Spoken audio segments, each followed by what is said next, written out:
So on your front door there is a hinge like that, and there is a cover like this, and it is all secured by one screw at the top.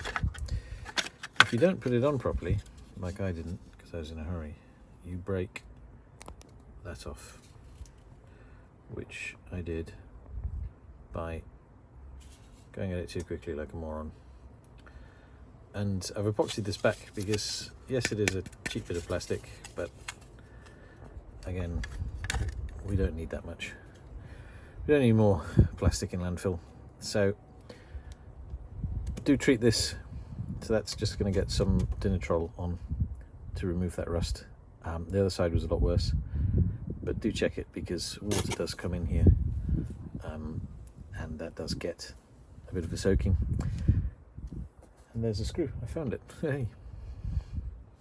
So this is the right hand one, which isn't broken, and I've just opened the door and you can see why you need to rust proof this section, as water does drip down is there, and that's actually from here, which I'm going to fix in another video coming up soon.